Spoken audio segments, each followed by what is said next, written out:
All right. I just came back from watching the midnight screening of the Avengers: Age of Ultron over here in Manila. Watched it with my wife and Alex, and it was nice.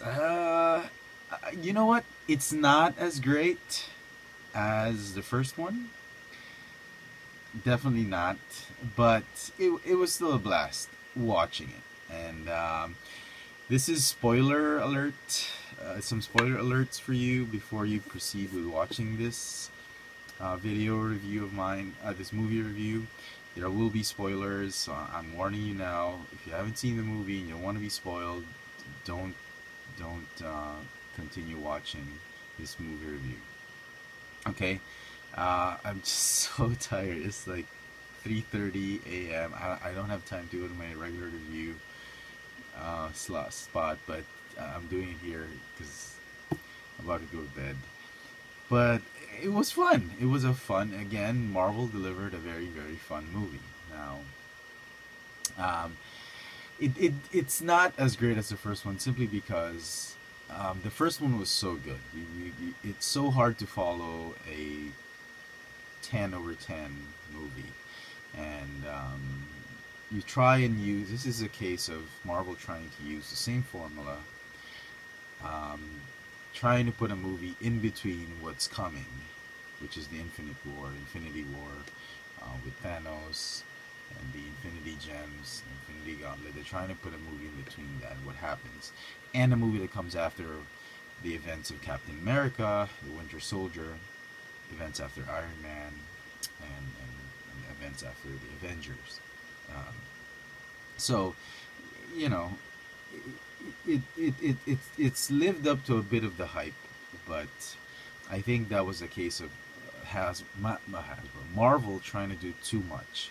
They were trying to use the same formula as the first movie, trying to segue into what will come, Phase 3, and trying to pick up the pieces of what happened in Phase 2.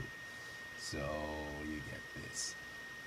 The movie is full of action.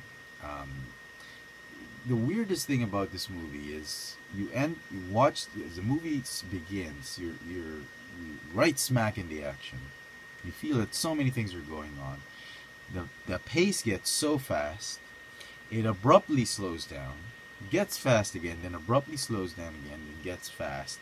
And in the end, you feel like a lot of things have happened. A lot of things happen, and yet nothing happened. It's kind of hard to explain. Like 3 a.m. in the morning, I'm low on caffeine, but I wanted to say this. I think the movie delivered in showing how great um, Marvel has set up their cinematic universe and how great a team the Avengers has been set up, and it paves the way for future stories in the Marvel Cinematic Universe. However, in this particular movie, I think there was, apart from what I've said in the beginning, um, there was one single plot. I have to. There is. There's one single plot, but there was. They were trying to develop the story too much. So, it begins where Captain America left off, where the Avengers left off, when Shield is no more, and they're like a specialized SWAT team or specialized hunting team trying to crack down all the remaining Hydra safe houses and whatnot. So you get to see a lot of what happened in the last few minutes of the Avengers in the first few minutes of this movie. Action scenes, the whole team, a comic splash page, like just fighting and all their action scenes, really nice, and they get the scepter back. But little do they know that something is brewing as they sort of celebrate their victory with getting Loki's scepter. They discover the twins, the Maximoff twins. They're not referred to as Scarlet Witch and Quicksilver. They're referred to as Pietro and Wanda, both of Eastern European descent, and they're out to seek revenge on the Avengers for some reason, because they were orphaned because of Tony Stark's weapon, something like that. It was a very shallow vendetta, but anyway, that's what happened. So, the team celebrates And Tony tries to do something more. He somehow, the Scarlet Lord, Wanda, gets into his brain. Wanda's power, Quicksilver, Pietro's power is super speed, but Wanda she's got telekinesis, and she can get into your brain and show you stuff, show you your fears, and make you go crazy. So Iron Man saw his biggest fear that he's the death of the Avengers, and there's no way to prepare for a galactic war. So he decides he's been working on something to take it to the next step, the Ultron program. And as always, it backfires. He wants to protect the world so that he can, relax on the beach while there's cosmic war or there's a galactic war going on. The Ultron program will save the day, and he'd be relaxing on the beach. Typical of Iron Man. So that's what he does. So obviously the Ultron program, he activates it using the scepter through the help of Bruce Banner, and the program backfires. The program gets self-aware, and like the Terminator, it decides that it hates Iron Man. For some reason it hates Iron Man, and for some reason it hates the Avengers. And logically, like what in the movie iRobot, the machines would conclude that humankind, because he's downloaded everything on the internet, humankind is susceptible to violence and evil. The only way to stop that is to eradicate humanity, and that's what he seeks out to do. So anyway, blah blah blah blah. Okay, somehow in the movie, the twins side with Ultron. They pit the Avengers against each other, just like what happened in the first movie. And sort of the Avengers, they get taken down. They have downtime. They plan, regroup. Then they go face Ultron and his army. They save the day, and at a big cost. Maybe I shouldn't say it now because too many spoilers already. And what happens in the end is we get some Avengers sort of semi-retiring. Nick Fury comes back, like a bunch of new Avengers sprout out, and it paves the way for Phase 3. We get a new breed of Avengers with the old Avengers except Cap and Black Widow, sort of semi-retiring. They never retire. And then new Avengers come up, and a new organization is set up. With S.H.I.E.L.D. gone, with the old Avengers gone, sort of, you have a new Avengers organization, and that's how the movie ends.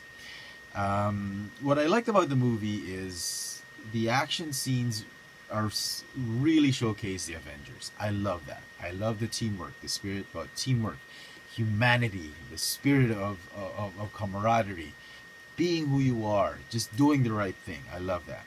However, throughout the movie, there were some drama. Drama is always good, and the drama in this movie is actually pretty good. It delves into the human side of each and every Avenger character, each and every major character in the movie. For instance, I'm gonna spoil you again. Hawkeye does have a family. He does have a place to hide away and go time out. Bruce Banner and Natasha Romanoff sort of have a thing. Black Widow wants to pursue it. Bruce Banner doesn't want to because he thinks he's afraid he's going to kill her.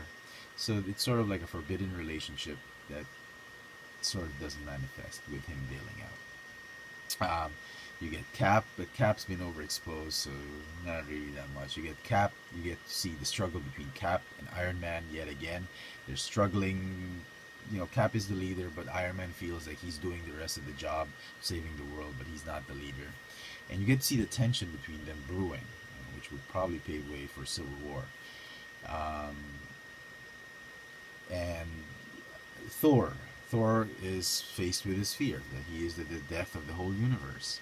So he needs to figure out what's going on. And he gets a glimpse of the Infinity Gauntlet. And he gets to try and figure that out. That's why he leaves. And it's a whole delving into the human side of each and every hero. The problem I have with the drama is, with all the action that's going on, you get into the movie, everything's so fast-paced. After their first victory against the Hydra base, they celebrate. Then Ultron sort of quickly, just like that, becomes self-aware, and they start creating havoc. So many things happen, and then the drama just gets interspersed a little bit too abruptly for me. There was no suave, there was no great segue about it. The drama unfolds out nicely, but I wish it wasn't so abruptly placed. This is a case of Like when Michael Bay already shot all the action scenes, and then he says, "Oh, what's the story?" This is like they've already shot. It's like they've already figured out the drama scenes, and they're saying, "Huh, how do we put all these drama scenes into the movie?" So that was a bit of a put off.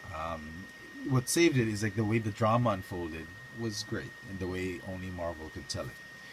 Also, another thing very interesting is the way the Vision was formed. Ultron decided to shut down Jarvis. Jarvis was trying to shut down Ultron because he was becoming irrational. Somehow Tony Stark reconfigures Jarvis, and they get to steal the new body that Ultron wants. This is the Vision. Vision's body. Before Ultron could download himself to Vision, obviously the Avengers will try and take away that Vision, and Iron Man decides to download Jarvis into the Vision. Well, Cap tries to stop him. Here comes Thor. Thor sees that there is goodness in this. He's seen a vision, and he decides to electrify the body and continue with the download, and the Vision becomes a product of Tony Stark, Ultron. Ultron made the body, Tony Stark made the programming, and Thor sort of made the finishing touches. And what was revealed was Ultron figured out that the scepter had another stone. It was the spoiler. It was the Mind Gem. The Mind Gem was sort of the catalyst that made Vision alive. And in the end, Thor agreed that Vision should keep the Mind Gem because the Vision did a lot of feats that made Thor. Trust me, I'm not going to tell anymore because I'm spoiling you too much already. It's funny. Anyway, and it's got to do with the thing in the trailer where they gathered around the hammer. Anyway, but I like how the Vision was formed, and it's now not just so much. It takes some inferences. It takes some inspiration from the comic books, but you know, Ultron being created not by Ant-Man but by Iron Man, you have to have some discretion, some changes on how Vision was going to be made, and I totally accepted it, totally understood it. So, with this, what makes this movie great is it's like you know there's more to come, so that saves this movie. This movie, I think, was trying to do too much, trying to rehash the formula too much. They succeeded in most of it, but in a lot of it, it just seemed a little bit awkward. But it all was saved because the drama, the storytelling was great. The action, oh man, was super awesome. Not as awesome as Fast and the Furious 7, but it was still pretty cool. And it paves the way for what is yet to come, and that's what keeps this movie alive. You know there's something to come. Now, so if I'm to rate this movie, my wife says it was a 7.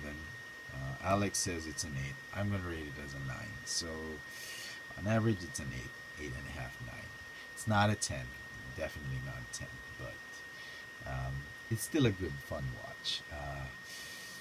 Just not as emotionally easy to watch as the first one. So just a little bit disappointing there. But it's still good Marvel storytelling. For the end credits, because we got the movie early, today's April, I guess it's already April 22nd when the movie comes out. We got the early the early copy here in Manila. We only get one final credit scene, which is the one after the end credits, which was opening end credits, where it doesn't scroll up, which is just the names flashing like that, which is, I don't know how to call it, opening end credits or something like that. Anyway, the first scene is a chamber opens and you see a metal glove. And then as the chamber fully opens, you get to see Thanos, and he reaches out and he gets the glove and he says, "I'm gonna do it. Alright then, I'll just do it myself." It's like he says, "I'm just gonna get all the gems on it." And it's just, whoa! Now on the internet I saw there was another end credit scene, which was sort of the comedy one. I was waiting for that, like the shawarma scene. It didn't happen. After all the credits had rolled up, IMAX logo shot, and it was gone. I saw I don't know if it's legit, but on the internet, there was a window washer, and he was wiping the window, and then you get to see Spider-Man in costume. He says, "You missed a spot." I thought that was fun. So that's what we missed out here in Manila. We only got one end credit. And yeah, just like in the first movie, we never got the shawarma scene. I had to look that up, but still a good movie. So there you go, folks. That's my longish review of this movie. It's a great movie. Definitely go out and see it. It's great on IMAX. Oh my god, uh, fantastic! But just make sure you get a good seat so you get to see everything. Um, so stay tuned for more toy reviews on this channel, Chefatron. I'm on Twitter. My toy purchase, FX Trans. I'm also on Instagram at FX Trans for my toy signings here in Manila. There you go, my movie review of The Avengers, The Age of Ultron. Thanks for watching.